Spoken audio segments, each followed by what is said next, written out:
సభ్యులు doctor PV ఆశాస్త్రి గారు, సిద్ధారివాడ కుటుంబ సభ్యులు అందరికీ సాయంకాలం వందనాలు.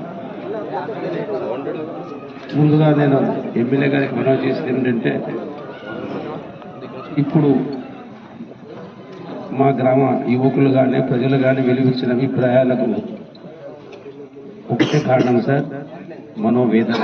దాన్ని మీరు ఆ దృష్టికోణంతో చూడండి, అంతేగాని వాళ్ళు ఉద్దేశపూర్వకంగా మాట్లాడిన మాటలైతే కావు. ఆ మనోవేదన అనుభవించినాం కాబట్టే దాన్ని మాటల రూపంలో వ్యక్తీకరించాల్సిన అవసరం ఏర్పడింది. ముఖ్యంగా ఇప్పుడు మళ్ళా చెప్పింది అంతా చెప్పడం అవసరం లేదు, అందరికీ అన్నీ తెలుసు.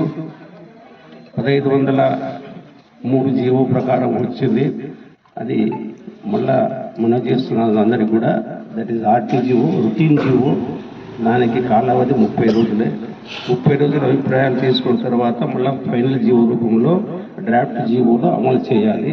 ఆ అమలు చేయడంలో రాష్ట్ర ప్రభుత్వం ఎందుకు, ఎలా, ఎవరి కోసం చేసిందో అనేది అన్ని ప్రశ్నార్థకాలే. ముఖ్యంగా డ్రాఫ్ట్ జీవోలో ప్రకటించినటువంటి మండల కేంద్రాన్ని పూర్తిగా తొలగించి, అది కూడా గ్రామీణ ప్రాంతం నుంచి పట్టణ ప్రాంతమైన ఆదోనికి మళ్ళా పెట్టనేటువంటిది నవ్వుకోవాలన్నా అదేం అర్థం కాలే. అది కేంద్రీకరణ, పరిపాలన సౌలభ్యమా, మళ్ళా ఆదోనికి వచ్చే పరిస్థితి పెట్టడం అనేటువంటిది ఖచ్చితంగా అది జరిగిన పొరపాటని ప్రభుత్వం కూడా గుర్తించాలా, అదేవిధంగా మన్నించాలని చెప్పుకుంటూ నేను శాసనసభ్యులకు ఒక మాట చెప్తున్నా. మీరు ఇక్కడ లేరు, మాకు 30వ తేదీ నుంచి మేము చేస్తున్న నిరాహార దీక్షల సందర్భంగా వచ్చినప్పుడు ఇప్పుడు గౌరవ ఎంఆర్ఓ గారి సబ్ కలెక్టర్ కూడా మేము వెంటనే ప్రభుత్వానికి వాళ్ళ ద్వారా ఒక లెటర్ ఇచ్చినాం. సార్, ప్రభుత్వం కొంచెం తొందరపాటుగా చేసినట్టు చర్యగా కనబడతా ఉంది ఇది. ఎందుకంటే ఎప్పుడైతే 17 గ్రామాలకు 5 గ్రామాలు చేర్చి, ఏవైతే ప్రధానంగా పెద్ద గ్రామాలు పెద్దరవడం పెడుతున్న 2 మండల కేంద్రాలుగా చేయాల్సిన గ్రామాలను ఆధునిక 2గా జరగబడినటువంటిది డ్రాఫ్ట్ జీవోను టోటల్గా స్వరూపం మారింది. కాబట్టి మళ్ళా 30 రోజులు టైం ఇవ్వాలి. మేము ఆ సబ్ కలెక్టర్ చెప్పింది, నేను దీక్షలో కూర్చున్నప్పుడు ఇదే, సార్ మీరు 30 రోజులు టైం ఇవ్వండి, మేము ఇప్పుడే దీక్ష విరమిస్తామని. కానీ అందరూ తెలుసు, 31వ తేదీనే ఇక్కడికి తహసీల్దార్ అపాయింట్ చేశారు సార్. 31వ తేదీనే. ఇవన్నీ ఎందుకు చెప్తున్నానంటే జరిగిన నేపథ్యం అదేదో తొందరలో చేశారు. అయినా సరే మేము తప్పని పరిస్థితుల్లో మీరు లేనందుకు ఎవరిని అడగాలో అనే ఉద్దేశంతో న్యాయ పోరాటం చేయాలని చెప్పేసి మేము హైకోర్టులో బిల్లు కూడా దాఖలు చేయాలని చెప్పేసి నేను మనవి చేస్తున్నాను.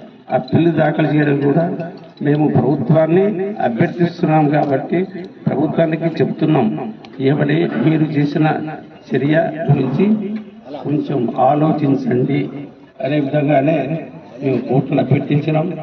ఖచ్చితంగా బిల్లు అడ్మిట్ అయింది, రేపు మళ్ళా దానికి వాయిదా కూడా పడింది. ఈ నేపథ్యంలో సార్, అంటే చరిత్రలో జరగని విషయం జరిగిందని చెప్పేసి అందరూ ఒప్పుకుంటున్నారు. ఒక డ్రాఫ్ట్ జీవో రిలీజ్ చేసి ఆ డ్రాఫ్ట్ జీవోను రద్దు చేసింది ఇదే మొదటిసారి అని చెప్పేసి అందరూ ఒప్పుకుంటున్నారు, అవునా కదా? కాబట్టి చరిత్రలో మొదటిసారిగా జరిగిన పొరపాటును దిద్దుకునే అవకాశం ఉండేటువంటి సమయంగా మేము ప్రజల తరఫున మీ ద్వారా ప్రభుత్వాన్ని ఇస్తున్నాం సార్.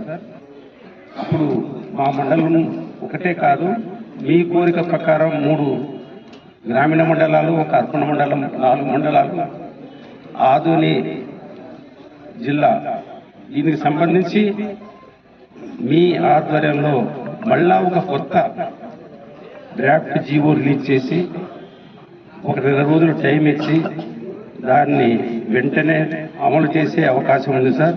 ఇప్పుడు బహిరంగ చర్చకు వచ్చింది కాబట్టి మండల స్వరూపం మొదట్లోనే మార్చుకొని పెద్ద తుమ్మడి వాళ్ళు కోరినట్లు పెద్ద కడుపుల్లో ఉన్న గ్రామాలు కొన్ని, మేము కోరినట్లు ఒలగుంద మండలం గ్రామాలు కొన్ని, ఇవన్నీ కలిపి ఒక డ్రాఫ్ట్ జీప్ రూపంలో ప్రజలకు అందుబాటులో శాస్త్రీయంగా బాగా ఉండేటువంటి విధంగా చేసి ఆదూరి జిల్లాతో పాటు 4 మండలాలు చేసే అవకాశం అయితే ఉంది సార్.